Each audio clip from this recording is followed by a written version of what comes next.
बसिदिनु अनुरोध गर्दछु र पूर्णिमाको आफ्नै अर्थ छ। मान्छे निरीह प्राणी आफूलाई ठान्छ, त्यसकारण ऊ निरीह बनेर बाँच्न बाध्य हुन्छ। नत्र मान्छेको जन्म नै विजय हो। ऊ जन्म्यो, यही उसको विजय हो। यदि ऊ हारेको भए संसारमा आउन सक्दैन थियो। पुनः एकपल्ट याद राख्नुहोस्, मान्छे जन्म्यो त्यही उसको विजय हो। यदि ऊ हारेको भए ऊ संसारमा आउन सक्दैन थियो। त्यो तपाईहरुलाई मेडिकल्ली पनि थाहा हुनुपर्छ कि करोडौं शुक्र कीटहरूको माझबाट जो सबभन्दा बलिया, योग्य, तगडा त्यही गएर डिम्ब निषेचन गर्छ र त्यसैबाट मान्छे जन्मिन्छ यस धरतीमा। करोडौंलाई जितेर आएको। नेपालमा जनसङ्ख्या 2.5 करोड मात्रै छ, 3.5 करोडै भनौँ। तर तपाईँ यो धरतीमा आउन अगाडि सम्पूर्ण नेपालीहरूलाई पछाडेर आयो। यानी करिब 5 करोडको शुक्र कीटबाट सेलेक्टेड तपाईँ। अब 3 करोडको अगाडि चाहिँ टाउको झुकाई किरा मकौडा जस्तो बाँच्नु कति लाज लाग्दो कुरा हो, कति दुर्भाग्यपूर्ण कुरा हो। यसकारण हामी सबैले पहिलो याद राख्नुपर्ने कुरा, म जन्मिए धरतीमा त्यसकारण म विजेता। पहिलो घोषणा हो, आई एम द विनर। नभएको भए यो धरतीमा हो कि भनेर सोच्ने मौका पनि नपाउने। त्यसकारण त्यो सोचेको नै के भएको कारणले सोच्न पाएको, नभएको भए त्यो सोच्नु पनि नपाइने। किनभने जन्मदै नजन्मने तपाईको सट्टामा कोही आउँथ्यो। यसकारण याद राख्नुहोस्, तपाईँ जन्मनु भयो त्यही तपाईको विजय हो। तर दुर्भाग्यवश जन्मिसकेपछि तपाईले आफ्नो जीवनको महत्ता, आफ्नो जीवनको गरिमा, जीवनको उद्देश्य सबै हराउनु भयो। तपाईँ के को लागि आएको त्यो पनि थाहा भएन, किन आएको त्यो पनि थाहा भएन, कसरी आएको त्यो पनि थाहा भएन। जीवन के हाटों में तुम आए बार बार। हाट भनेको बजार। जीवन के हाटों में तुम आए बार बार, तन का यह सिक्का ले। यो शरीर रूपी पैसा लिएर हामी जीवनको बजारमा आउँछौँ। यो पैसा के किन्नलाई? अनुभव खरिद्ने। याद राख्नुहोस्, जीवन के हाटों में तुम आए बार बार, तन का यह सिक्का ले। अनुभव खरिद्ने को, अरु किनलाई होइन, अनुभव किन्नलाई। किनभने मान्छे परिपक्व हुन्छ जति बढी अनुभव बढ्छ। अनुभव जति बढ्दै जान्छ, विविध अनुभव त्यत्तिकै परिपक्व हुँदै जान्छ मान्छे। तर दुर्भाग्यवश हामीलाई समाजले अनुभव नामको कुनै चिजै दिएन। घरबाट अफिस, अफिसबाट घर, घरबाट स्कुल, स्कुलबाट घर, बस त्यही प्रदर्शनीको रेल मार्गभित्र कैद रेल जस्तै हामी पनि एउटा अनुभवहीन वाक्क लाग्दो जिन्दगीमा समाजले हामीलाई बाँड्छ। परिणाम स्वरूप हामी विजय भएर जन्मिएको, तर जन्मिना साथ हात्तीलाई माउटेले सिक्रीले बाँडे जस्तै समाजले हामीलाई बाँडिदियो। जसको कारणले हामी के को लागि जन्मेको त्यो पनि थाहा भएन, हामी कहाँसम्म हिँड्न सक्छौँ त्यो पनि थाहा भएन, हाम्रो जीवनको अर्थ के हो त्यो पनि थाहा भएन। जीवन के हाटों में तुम आए बार बार, तन का यह सिक्का ले अनुभव खरिद्ने। तर समाजले अनुभव खरिद गर्दैन। समाज एउटा पिजडा जहाँबाट तपाईले नौलो अनुभव प्राप्त गर्दै अगाडि बढ्नु पर्ने, त्यसको कुनै चान्स दिँदैन समाजले। त्यही घर, त्यही कलेज, त्यही अफिस र नयाँ गर्ने कहिले पनि होइन। अब त्यही मसला पिन्दै मर्ने या जागिरमा खाउँदै मर्ने, त्यो बाहेक कुनै उपाय भएन। त्यसैले जीवन के हाटों में तुम आए बार बार, तन का यह सिक्का ले अनुभव खरीदने को। लेकिन हर बार वही नादानी करदानी। हर बार कति जन्म लिए, हरेक पल्ट नादानी गर्छौं। हर बार वही नादानी करदाली। सिक्का जो साधन था साध्यमान बैठे थे। सिक्का तो साधन मात्रै हो, तिमीले साध्य ठान्यो। यानी शरीर पाए त्यही सबै ठान्यो। ए यसरी भनेर अहिले फोटो लियो भने म कान्छु भनेर हेर्न आउँछ। भनेर दङ्ग हुन्छ। सिक्का जो साधन था साध्य मान बैठे तुम, पूंजी का मालिक हो इस मद में ऐठे तुम। बोलो फिर वही नादानी करना क्या, कि अझै पनि त्यही नादानी गर्ने, बार बार जन्म जन्मान्तरण गरिसक्यो। बोलो फिर वही नादानी करना क्या, नदिया तीरे बैठ प्यास लिए मरना क्या। नदीको पासमा बसेर प्यासी मर्यो भने त्यो भन्दा ठुलो दुर्भाग्य अरु के होला। पानी त्यहाँ छ, म यहाँ ढिकढिक गरेर मर्ने हो। त्यसकारण जीवन के हाथों में तुम आए बार बार, तन का यह सिक्का ले अनुभव करेंगे। ये तन अनुभव किन लाया? अनुभव कस्तो अनुभव? संसारको मात्र होइन, स्वयंको अनुभव। संसारको अनुभव त तपाई गर्दै होला। आज सेकुवा खान्छु, आहा आज गाईको मासु खान्छु, आहा आज गोरुको खान्छु, भोलि गएर चाहिँ ल चिनियाहरूले सर्प खान्छ, त्यो पनि खान्छु। त्यो अनुभव जस्तो लाग्ला तपाईलाई? न, त्यो त संसारको अनुभव। अनुभव स्वयंको, अनुभव अंतर जगतको, म भित्रको अनुभव के छ त? म भित्र त्यो विराट शक्ति म भित्र लुकेको छ। कृष्णले गीतामा अर्जुनलाई विराट रूप देखाए, गरेर मै भित्र सबै छ। त्यस्तै अर्जुन तै भित्र पनि सबै छ। तैले खोलिनस्, मैले खोले, फरक यति मात्रै। तँ पनि म पनि फरक यति कि तैले खोलिनस्, मैले खोले। बिउ र रुखको संवाद होइन। बिउको अर्थ हो नखोलिएको रुख, रुखको अर्थ हो खोलिएको बिउ, बस त्यति मात्रै फरक होइन। त्यसकारण तपाईं र ज्ञानी पुरुषमा, तपाईं र भगवानमा यति मात्रै फरक छ। भगवान खुलिसकेको हुन्छ, तपाईं खुल्न बाँकी छ, बस द्याट्स। त्यसैले जीवन के हाथों में तुम आए बार बार, तन का यह सिक्का ले अनुभव खरीदने। अनुभव आफू भित्रको भाव, अनुभव। अलिकति शान्त भएर बसौं, अलिकति आनन्द मनाऊ, अलिकति गहराईमा डुबौं आफै भित्र, चलाउँ श्वास, काट्न दिनु जिउलाई। सम्पूर्ण कुरा जे घट्नु छ घट्नु दिनु। मुहे आई न जग से लाज, मैं इतना जोर से नाची आज कि घुंघरू टूट गए। यदि घुंघरू न टुट्ने हो भने त नाचेको के नाच्नु? त्यस्ता नाच्नु सबैले नाच्नु। घुंघरू नटुटाइकन नाच्नु, अरूलाई देखाउनको लागि नाच्नु। आफ्नो लागि नाच त यस्तो चल्छ कि त्यहाँ घुंघरू पनि बाँकी रहँदैन। सम्पूर्ण सीमालाई टोकेर बाहिर निस्कन्छ। जसरी एउटा अण्डालाई फोडेर पंछी बाहिर निस्कन्छ, अण्डाभित्र क्याक वाक वाक खान पाइन्छ, कहाँ बाहिर जान्छ? भनेको भए त्यो पंछी बाहिर आउन सक्दैन। त्यसकारण उसले सामाजिक बन्धन अथवा उसको परिवेशलाई तोडेरै बाहिर आउँछ। न, मलाई त्यो अनन्त आकाशमा विचरण गर्नु छ, उड्नु छ त्यही।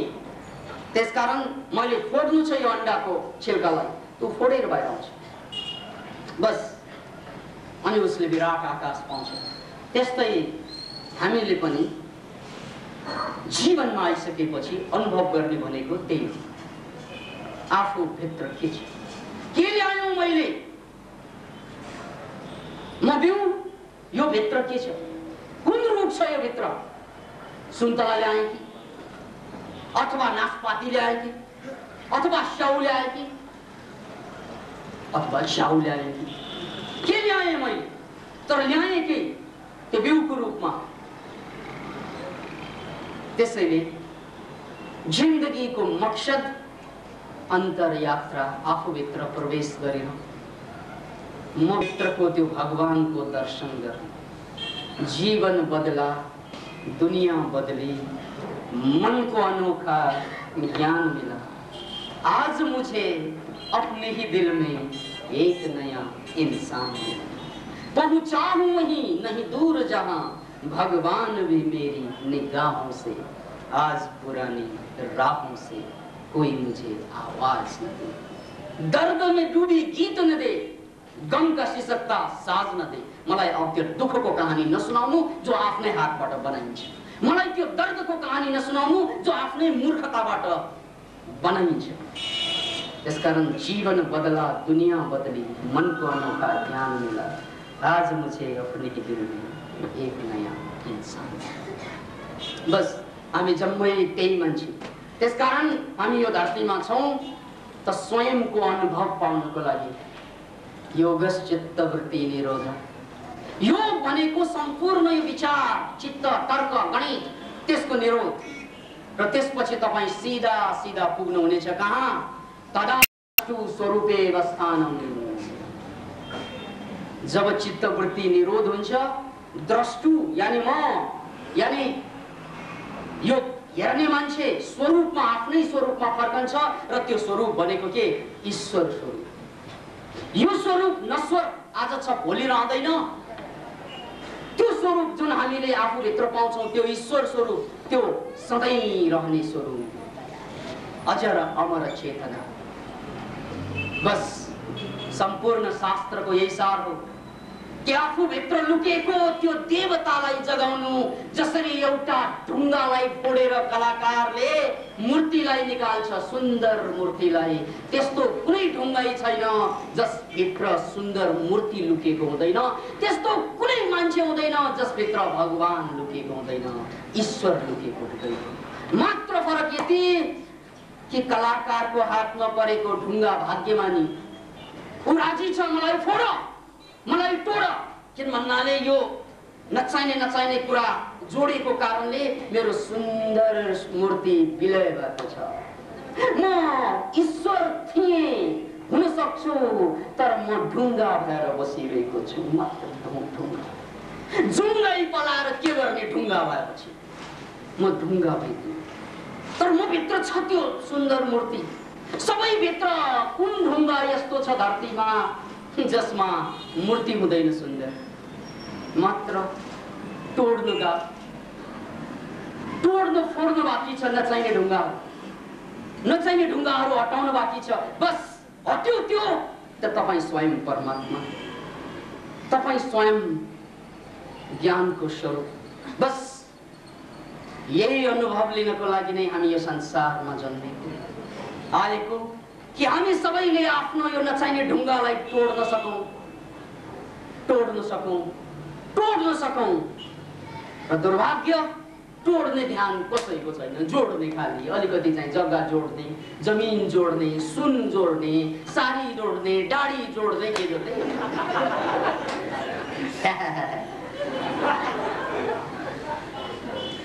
जिन्दगीमा हामी आयौं तोड्नको लागि, गर्दैछौँ जोड्ने काम। अब यो जति जोडिँदै जान्छ नि, एउटा विडम्बना कस्तो हुन्छ? अघि त्यो फुलको मालामाथि माला, मालामाथि माला, मालामाथि माला, मालामाथि माला, यसो गरी हेर्दा त ल मान्छे बेपत्ता हो फुल।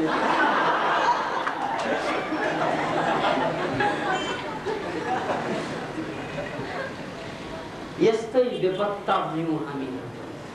जसरी यो फुलमाथि फुल जोड्दै गएर विकासानन्द लोप भयो, छड्नै होला। तपाईहरुको दया यस्तो, माया यस्तो कि विकासानन्द ज्ञान गर्ने सकिन्छ।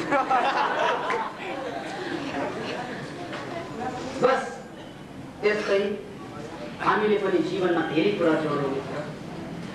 यति जोड्यौं, त्यो जोडेको चिजले खिचेर हामी मर्यौं। त्यसकारण जीवन के हाथों में तुम आए बार बार, तन का यह सिक्का ले अनुभव करके, लेकिन हर बार वही नादानी कर डाली। सिक्का जो साधन था साध्यमान बैठे तुम, पूंजी का मालिक हो इसमत में ऐठे तुम, बोलो फिर वही पागलपन करना क्या? नदी अब तीरे बैठ प्यास लिए मरना। बस एक चैप्टर सिद्ध्याएँ मैले कि हामी जम्मै त्यही सुन्दर मूर्ति हौं, तोड्नु बाँकी छ। जीवनको हाटमा हामी आयौं अनुभव किन्नको लागि। बस एक च्याप्टर सक्यो। अब दोस्रो च्याप्टर कुरा सुन्नुहोस् यसको। आज पूर्णिमाको दिन, त्यो पनि गुरु पूर्णिमा।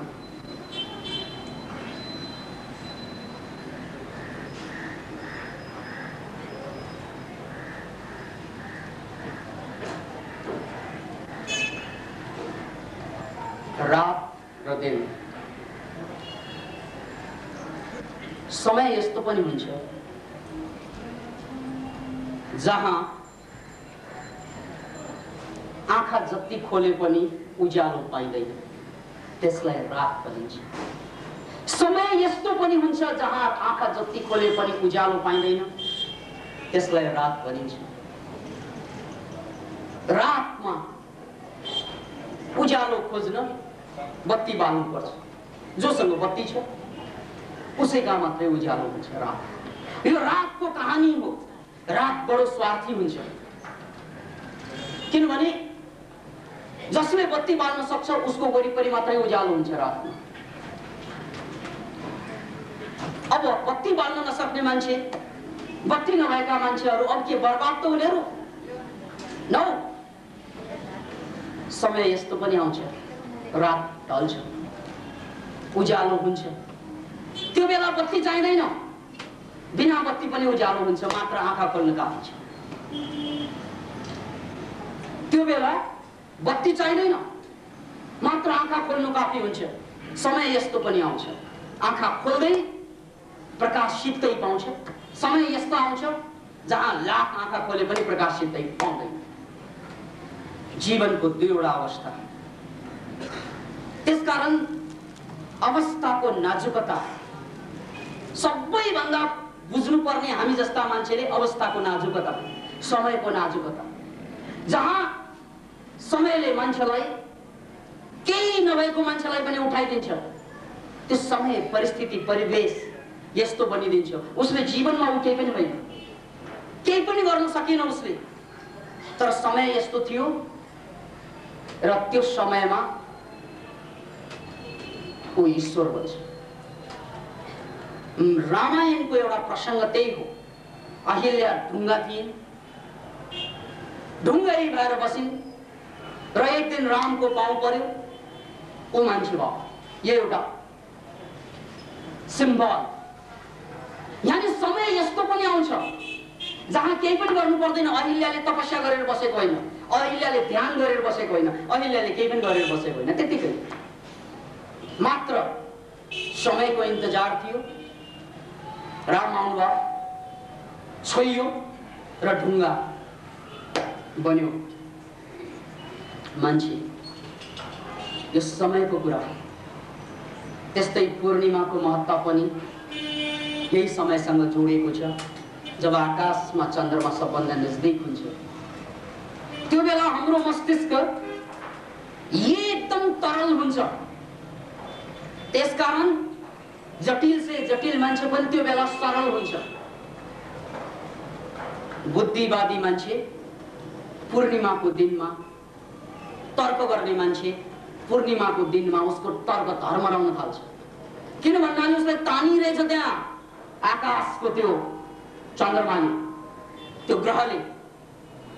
त्यसकारण जस्तो सुकै कठोर दिलवाला, जस्तो सुकै कठोर मान्छे पनि त्यो पूर्णिमाको दिनमा लिखित हुन्छ। त्यसैले याद राख्नुहोस्, संसारमा सबभन्दा बढी आत्महत्या हुने दिन यही हो, पूर्णिमा र औँसी। संसारमा सबभन्दा बढी पागल हुने दिन यही हो, पूर्णिमा। मान्छेको पागलपन पूर्णिमामा बढ्छ।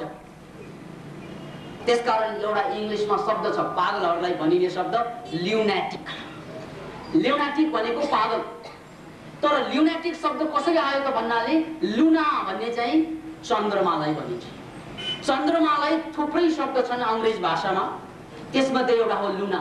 लुनाबाटै लुनार क्यालेन्डर बन्यो र यो लुनाबाट बनेको शब्द हो ल्युनाटिक, यानी चन्द्रमा। त्यो चान्द्र भयो, यानी चन्द्रमा को गुण उसले तान्यो। त्यसकारण त्यो बेला ऊ पागल हुन्छ, ल्युनाटिक हुन्छ। प्राय मान्छे जसलाई चाहिँ साइकोलोजिकल प्रब्लम छ, उनीहरूको प्रब्लम त औँसी पूर्णिमामा त पिकमा पुग्छ। औँसी पूर्णिमाको दिनमा त पागलपन बढ्छ। किन त भन्नाले औँसी पूर्णिमामा हाम्रो मस्तिष्क बुद्धिबाट बाहिर जान्छ, एउटा तरल अवस्था। अब यो तरल अवस्थामा दुवै काम हुन सक्छ, दुवै काम, आत्महत्या या पागलपन या आत्मरूपान्तरण। आत्महत्या या आत्मरूपान्तरणको घटना सबभन्दा सरल हुने दिन हो पूर्णिमा र औँसी। त्यसकारण हाम्रा तान्त्रिकहरूले सम्पूर्ण साधना या त पूर्णिमामा या त औँसीमा सुरु गर्छन्। बोक्सीहरू औँसीमा जान्छन् रे, मुक्ति पाए, बुद्धत्वको उपलब्ध भए, इन्लाइटेन्ड भए, त्यो पनि पूर्णिमाकै दिन हो। किनभने पूर्णिमा सबभन्दा तरल हुन्छ, त्यो बेला मान्छे सबभन्दा सरल हुन्छ। त्यो भन्दा पहिला जिन्दगी गरल हुन्छ। गरल भनेको विष, किनभने बुद्धि र विचारले त मान्छेलाई मार्छ मित्र। कठोर हुन्छ बुद्धि र विचार। यसकारण यो गुरु पूर्णिमा, गुरुलाई पूजा त जहिले गरे पनि हुन्छ, गुरु त जहिले पनि वन्दनीय, जहिले पनि पूजनीय। त्यसकारण हामी भन्छौँ नि प्रातः स्मरणीय, यानी बिहान आँखा खोल्नासाथ गुरु पूजा भइहाल्यो। त्यसरी गरेर यसरी गरेर पूजा गर्ने त होइन। प्रातः स्मरणीय, जसलाई कि बिहान आँखा खोल्नासाथ नै सम्झने योग्य छ। तर पूर्णिमा नै कुन कुरियो त? किन पूर्णिमा नै? किन भन्नाले पूर्णिमामा हामी अन्य समयको मान्छे रहँदैनौँ, कठोर रहँदैनौँ। पूर्णिमामा हामी तयार, जे भए पनि तयार, हतियार नभए पनि तयार। त्यसकारण यो बेला जुन धक्का दिन्छ, मुक्का दिन्छ, ध्यानमा डुबिन्छ, त्यही बेला चाहिँ पार गर्न सक्छ मान्छे। एउटा पूर्णिमाको अर्थ। त्यसैले एउटा कुरा त सिक्नुस् मित्र, तपाईको हरेक पोजिटिभ काम, शुभ काम तपाईले पूर्णिमाबाट सुरु गर्नुस्, किनभने तपाईलाई सरल हुन्छ। किनभने अर्ने बेला बुद्धि र विचार भएर रोक्छ तपाईलाई। पूर्णिमामा त कहाँ भए, यहाँ भएको हुन्छ, पागलपन चाहिँ सुरु भइहाल्छ। अन्य बेलाको भय पूर्णिमामा आउँदैन। त्यसकारण त्यो भयलाई नागेर जाने, अतिक्रमण गर्ने समय हो पूर्णिमा। त्यसकारण पूर्णिमाको फाइदा उठाउनु, त्यही कुरा औँसीको पनि हुन्छ। अब गुरु पूर्णिमा त बुझे। यो गुरु पूर्णिमा श्रावणमै किन? आषाढ श्रावण नपर्थ्यो। यो हाम्रो क्यालेन्डर अनुसार कहिले आषाढ, कहिले आषाढ पूर्णिमाको रूपमा पनि कहिले दिन जान्छ। हजारौं वर्षदेखि त्यो क्यालेन्डर चेन्ज हुँदै आइरहेछ। तर यो अवस्थामा किन त? आषाढमै किन? श्रावणमै किन? यो आषाढ श्रावण गुरु पूर्णिमा पर्नुको कारण के हो? यसको एउटा कारण छ। अब यसको हँसाउने कारण भन्ने हो भने त विकासानन्द पनि आषाढमै जन्मेको, किन जन्मा जातै गुरु भएर हँसाउने कुरा भयो। अब होइन रुवाउने कुरा हो भने सुन्नुहोस्, आषाढ र श्रावण अझ भाद्रसम्म एक वर्षको सबभन्दा काम नलाग्ने दिन हो यो 3 महिना। रिलेटिभली बुझ्नुस् यसलाई, किनभने किसानको लागि त सबभन्दा काम लाग्ने नि हो। किसानको लागि, रोपाई गर्नको लागि यो त सबभन्दा शुभ घडी आषाढ श्रावण। तर आम मान्छेको लागि, इभन किसानैको लागि पनि रोपाईपछि त सकिने काम। त्यसकारण यो समयमा सबभन्दा बढी कठिनाइ के हुन्छ? पानी परिरहेको हुन्छ, बाहिर हिलो हिलो, कहीँ जानु गाह्रो। अहिले पो गाडी, त्यो बेला कहाँ गाडी? त्यो बेला बैलगाडा थियो, त्यो बेला घोडा थियो। तर जम्मै चाहिँ सडक नभएको कारणले गर्दा घोडा पनि हिँड्न नसक्ने, बैलगाडा पनि चल्न नसक्ने, हिँडाइ पनि गर्न गाह्रो। किन थाहा छ? यो दिनमा पानी बढी बढ्ने, विपत्ति पर्ने, त्यो त हामीले आज पनि भोगिरहेकै छौँ। त्यसकारण सर्पहरूको प्रकोप हुने, त्यो कुरा त तपाईँलाई अहिले पनि समाचारमा सुन्नुभयो होला, कति मान्छे सर्पको टोकाइले मर्यो। यो समय भनेको सबभन्दा उत्पातको समय। उत्पात किन भन्नाले बारी, पहिरो, सर्प, किरा मकौडा, ओहो, टाइफोइड, ब्याक्टेरिया, भाइरस, सबै उत्पात, गोलमाल मचाउने, ओहो, सृष्टिमा डावाडोल हुने टाइम हो 3 महिना। It is like this. त्यसकारण कोही पनि मान्छे यो 3 महिना शान्तै बस्न नसक्ने के। 3 महिना उसलाई चाहिँ मानसिक रूपमा उठल पुथल, उद्वेलन, झन्झट, झ्याउ। अहिले हाम्रो साइन्स र टेक्नोलोजीको विकासको कारणले गर्दा यो क्रम अलिकति चाहिँ कमी त भयो होला। किन भन्नाले सडक छ, गाडी छ, अथवा चाहिँ घरभित्रै पनि मजाले रहन सकिन्छ, अथवा चाहिँ ई-कमर्सको टाइममा व्यापार गर्नलाई पनि बाहिर जानु परेन, कम्प्युटर चलाए हुन्छ, त्यो बेग्लै कुरा। तर आम जनताको लागि जुन समयमा यो चलिरहेको थियो, त्यो बेला बुझ्नुस् यसलाई कि यो एउटा सबभन्दा ठुलो उत्पातको समय हो। यो उत्पातको समय 3 महिना मान्छे साइकोलोजिकल्ली सबभन्दा बढी डिप्रेसन, सबभन्दा बढी फ्रस्ट्रेटेड हुने टाइम हो। पागल हुने दिन हो। अब पागल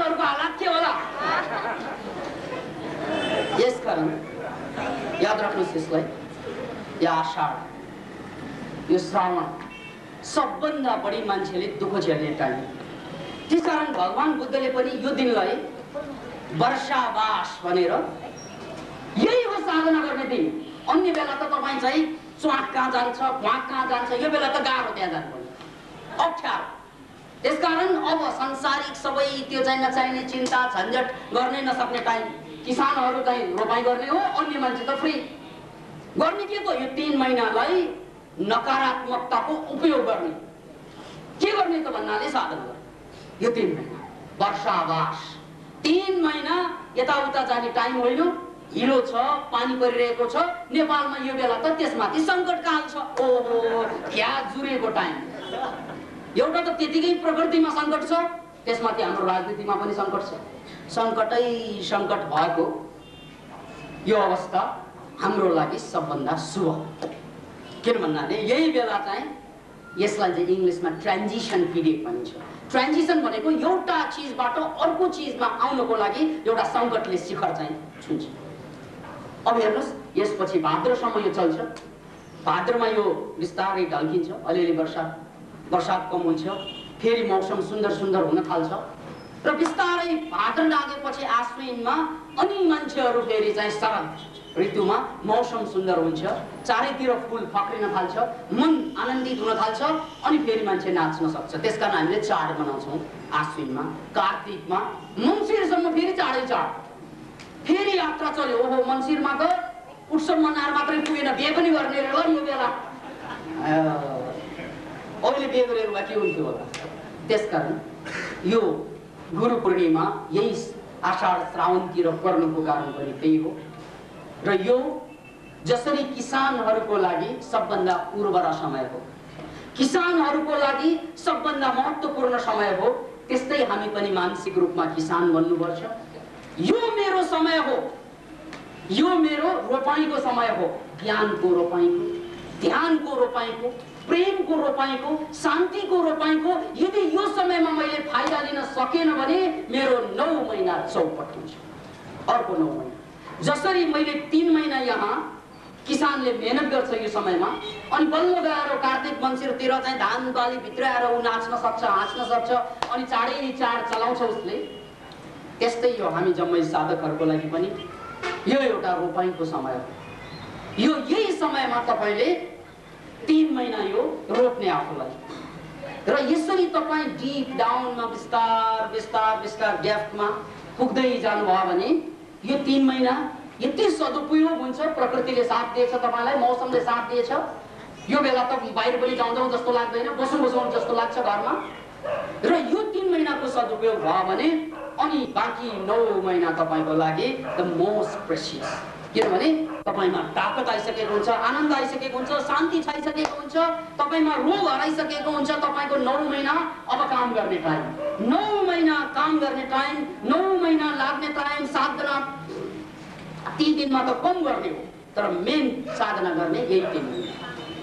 र यो 3 महिनामा हामीले अफिसै जाने मान्छेहरूले पनि बिहान बेलुका बाहिर नगइकन साधना गर्न मिल्ने टाइम हो। अफिसै जाने मान्छेहरूलाई पनि, किसानहरूकै लागि पनि दिनभरि काम गरेपछि या बिहान या चाहिँ बेलुका साधना गर्न मिल्ने समय हो। यसकारण यो आषाढ पूर्णिमा, यो श्रावण पूर्णिमा अहिले परिरहेछ, यो गुरु पूर्णिमा सबैको लागि जीवनको सन्देश हो।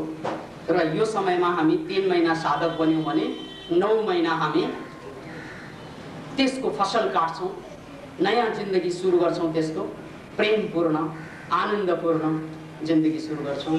त्यसकारण यो भावना हामी जम्मैमा जागौँ र यो भावनाबाट हामीले फाइदा लिन सकौँ। यही हो मुक्तिको, नयाँ जिन्दगीको बाटो। अब अन्तिम कुरा, अन्तिम चरणको कुरा पनि छ। दोस्रो चरण सक्यो।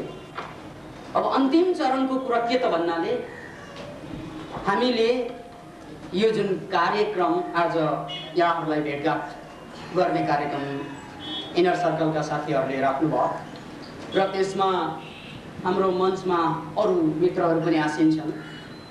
उहाँहरू हेर्दा त अहिले योगी बनेर बस्नु भएको छ, तर आउँदा रोगी भएर आउनुभएको थियो। र त्यो बेला उहाँहरूको हालत पनि तपाईँहरूको भन्दा पनि बदतर हालत। चेतनाथ अधिकारीलाई मैले भेट्दा स्वयम्भूमा भेटेको थिएँ। उहाँ हाँस्नु भनेको नाकैमा झुन्डिएछ रिस, मुसुकको हाँस्दा भयानक त्यस्तो मान्छे। अहिले पनि नाक मात्रै हेर्ने हो भने रिस आएर त्यही एकट्ठा भयो जस्तो लाग्छ। यहाँ बाण जस्तै छुट्छु क्या त्यस्तो मान्छे। अहिले त कहिलेकाहीँ चाहिँ म भन्दा बेसी हाँस्छु कि जस्तो लाग्छ। कहिलेकाहीँ चाहिँ मेरो हाँसो फिक्का उहाँको अगाडि ले किनभने त्यो शरीरको साइजले पनि हो कि थाहा भएन, लाउड स्पिकरले ठुलो राख्नु भएको छ। त्यस्तै हाम्रो कर्णबहादुरजी, उहाँ त पहिलादेखि नै ठुलो लाउड स्पिकर भएको मान्छे। एकदमै चाहिँ हाँस्दाखेरि चाहिँ मलाई गैँडाको याद आउँछ कि मान्छे हेर्दा पनि हट्टा कट्टा गैँडा जस्तो। तर उहाँहरूको जुन अवस्था सुरुका दिनहरूमा त्यस्तो थिएन र एउटा समस्या बोकेर आउने हो। र अहिले उहाँहरू पनि गुरु पूजाको दिनमा पूजनीय बनेर बस्नु भएको छ। अब कुनै दिनमा अस्पतालनीय थियो, अस्पतालमा भर्ती हो कि अब पूजनीय बन्यो। यो हो क्रान्ति। मनोक्रान्ति भनेको यही हो। म थिएँ केही, अब भएँ केही। किन भन्नाले म कुनै चिजको लागि जन्म लिएँ। दुर्भाग्यवश मेरो बाटो गलत भयो। म क्षुद्र क्षीणहीन भएर बाँचेँ, अरूलाई पनि दुःख दिएर आफू पनि दुखी भएर बाँचेँ। तर आज आफ्नो समस्या समाधान गर्दै अगाडि बढेपछि अरूहरूको समस्या समाधान गर्ने त्यो पनि क्षमता जागे। त्यसकारण अन्तिम सूत्रको रूपमा म के भन्न चाहन्छु, कोही पनि मान्छे बालक नभइकन वयस्क बन्दैन र बालकैबाट कोही वयस्क बन्न खोज्यो भने त्यो पागलपन हो। त्यसकारण अध्यात्मको यात्रामा सबभन्दा ठुलो माध्यम भनेको प्रेम हो। प्रेम के त आफ्नो अहंकारलाई मेटाउन सक्नु, आफ्नो टाउकोलाई झुकाउन सक्नु। त्यसकारण यो जो भारी टाउको छ नि, यो अहंकार, जबसम्म यो झुक्दैनन् तबसम्म असम्भव हुन्छ ज्ञानको बाटो खुल्ने। किनभने यो अहंकारले रोक्ने। किनभने अहंकार भनेको बुद्धि, विचार, तर्क। यानी साइन्टिफिक भाषामा बीटा लेभल अफ ब्रेन, बीटामा। झुक्नु भनेको अल्फामा। फिलिङ आयो अनि त्यो फिलिङबाट पर फेरि भिजन आउँछ थेटा लेभलमा, थेटाबाट पर शून्य भयो डेल्टा लेभलमा। यात्रा त यस्तो। अब अहंकारले त तपाईलाई यत्रो यो चारवटा अल्फा, थेटा, डेल्टा लेभलमा लग्नु त कता कता बीटामा नै हल्लाइदिन्छ। किनभने विचार मात्रै मेरो अहंकार। यसैले एउटा कुरा याद राख्नुस्, यो गुरु पूर्णिमाको दिनमा मलाई त्यो विश्वामित्र, एउटा राजा र उनका गुरु वशिष्ठ, विश्वामित्र र वशिष्ठ। विश्वामित्र राजा, त्यसकारण अहंकार कम थिएन। उनको अहंकार शिखरमा थियो। विश्वामित्र जहिले पनि राजाको छोरा मात्र होइन, ऊ स्वयं राजा। कहाँ झुक्छ अरूको अगाडि? सबैलाई झुकाएको। यदि कसैले झुकेन भने तलवारले काटेर पनि झुकाएको राजाको इतिहास त्यही भन्छ। त्यसकारण ऊ झुक्न सक्दैन। तर उनलाई चाहेको छ म ब्रह्मर्षि बन्ने उसको खोज थियो। तर गुरुदेवले जहिले पनि उनलाई बोलाउँदा राजर्षि भनेर बोलाउँथ्यो। राजर्षि, ब्रह्मर्षि त होइन। किन भन्नाले अझै अहंकार बाँकी छ, कहाँ ब्रह्मर्षि। त्यसकारण चाहिँ राजर्षि भनेर बोलाउँथ्यो जहिले पनि। रात यस्तै थियो, पूर्णिमाको रात। एक रात त चाहिँ विश्वामित्रको पारा चढ्यो। हेर्नुहोस्, पूर्णिमा यस्तै हो। पूर्णिमाको एउटा उदाहरण हो। एकदम उसलाई चाहिँ जहिले पनि अहंकारमा चोट लाग्ने, जहिले पनि मलाई राजर्षि भन्ने, मलाई ब्रह्मर्षि भनिदिएको भए गुरुदेवले मेरो इज्जत बढ्थ्यो, मेरो इज्जतको सवाल। तर गुरुदेवले जहिले पनि मलाई राजर्षि भनेर चाहिँ तल झार्ने, यो त हुँदै भएन। आज त चाहिँ मेरो पारा चढ्यो। पूर्णिमामा त पारा चढ्नु स्वाभाविक। एकदम रिसाएर बसेको, एकदम झोक चलेको, एकदम पराकाष्ठामा उसको रिस, एकदम काँपेर ऊ तलवार झिकेर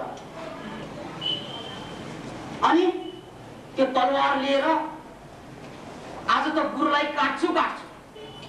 क्या रमाइलो कुरा हेर्नुहोस् त। आज गुरुलाई मन नकाटी छोड्दैन, आज त काटेरै दम दिन्छ। त्यसकारण चाहिँ गुरुलाई काट्नको लागि वो तलवार लिएर बसे। तलवार लिएर विश्वामित्र र आश्रमभित्र गुरुका अन्य शिष्यहरू र आश्रम बाहिर वो तलवार लिएर झारमा लुकेर बसेको गुरु बाहिर आउन साथ चाहिँ हिर्काइहाल्ने त्यो रात। किन भन्नाले ल्युनाटिक भइरहेको थियो, किनभने गुरुले उसलाई कहिले पनि ब्रह्मर्षि नभन्ने अहंकारमा त चोट परे थियो। त्यतिकैमा गुरु बाहिर आउने क्रममा आफ्ना शिष्यहरूसँग संवाद गर्दै आइरहेका थिए। बाटोमा चाहिँ शिष्यले सोधे पनि एकजनाले, होइन तपाईले विश्वामित्रलाई जहिले पनि राजर्षि किन भन्नुहुन्छ? उहाँले त्यत्रो तपस्या गरिसक्नु भयो, किन ब्रह्मर्षि नबनेको भनेर भन्नुहुन्छ। अनि त्यतिकैमा गुरुले के भन्नुहुन्छ, हेर्नुहोस् विश्वामित्र वास्तवमै ब्रह्मर्षि हो। किनभने त्यत्रो राजा सबै चीज छोडेर त्यत्रो तपस्या गरिसकेको ब्रह्म बाहेक उसको प्यास केही पनि थिएन। उनको म प्रति द्वेष पनि किन छ त भन्नाले ब्रह्मको प्रेमको कारणले म प्रति द्वेष छ। किनभने मैले उसलाई ब्रह्मर्षि भन्दैन, किन भन्नाले उसलाई म प्रतिको द्वेष उसको सेकेन्डरी कुरा, उसको प्रेम के प्रति छ? ब्रह्म प्रति। अहंकार प्रति प्रेम होइन, ब्रह्म प्रति नै उसको प्रेम छ। त्यसकारण मात्रै उसले मलाई राजर्षि, मैले उसलाई राजर्षि भनेको उसलाई पीडा लाग्नुको कारण के त भन्नाले उसको प्रेम ब्रह्मसँग। त्यसकारण विश्वामित्र वास्तवमै ब्रह्मर्षि। यो सुन्नासाथ तलवार लिएर बसिरहेछ त्यहाँ, त्यो सुन्नासाथ।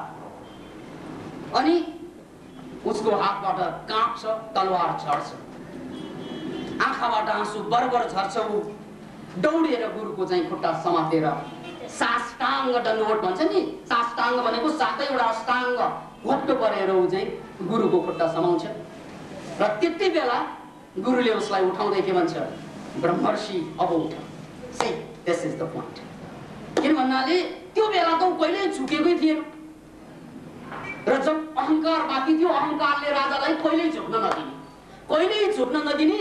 त्यो बेला त ऊ यस्तरी झुके, त्यो झुक्नु नै उसको ब्रह्म ज्ञानको उदय हो। मानु एक ठोपा पानी, हिजोसम्म म एक ठोपा, तँसँग म के म पनि पानी हो, त सागर भएर के तै सागर, म पानी भनेर बसेको ठोपा, मेरो पनि अस्तित्व छ।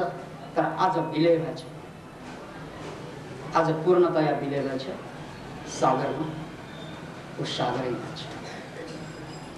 बस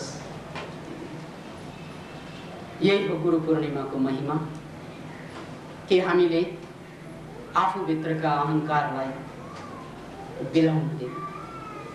त्यसैले कबीर साहबले एक ठाउँमा भजन बडो सुन्दर रूपमा गुरु र शिष्यको वर्णन गर्नुभएको थियो। गुरु तो शिष्य तो ऐसा चाहिए, गुरु को सब कुछ दे। शिष्य तो ऐसा चाहिए, गुरु को सब कुछ दे। गुरु तो ऐसा चाहिए, शिष्य से कुछ ना ले। यानी गुरु र शिष्यको गुण त्यही कि सत्शिष्य त्यो हो जसले चाहिँ गुरुलाई सबै दिन सक्ने क्षमता हुनु पर्यो सत्शिष्यमा। सद्गुरुको पहिचान के त भन्नाले जो शिष्यसँग केही पनि नलिने, यस्तो कुनै शिष्यबाट मलाई इज्जत दिउन्, मलाई सम्मान दिउन्, मलाई पैसा दिउन्, मलाई दान दिउन्, केही पनि इच्छा नभएको त्यो सद्गुरुको पहिचान हो। र सत्शिष्यको पहिचान के म सम्पूर्ण कुरा गुरुलाई दिन सक्छु। बस यो दुईवटाको तालमेल, यही हो कहानी Guru Purnima. Thank you very much.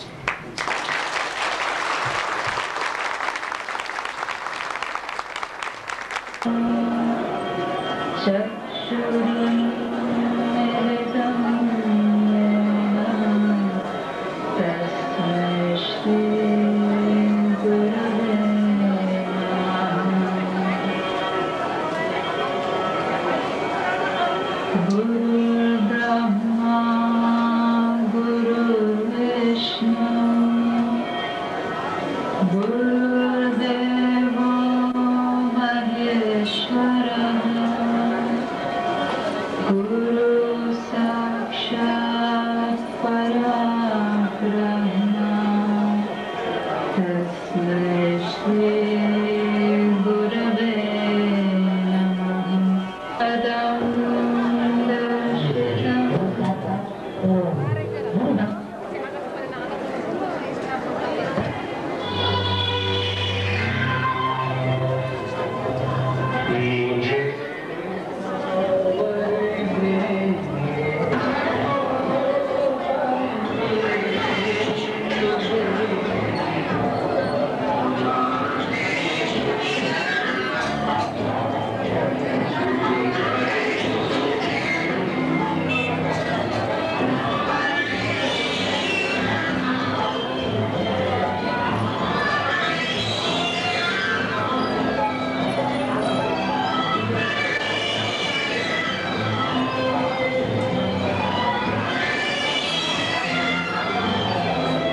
गुरुवर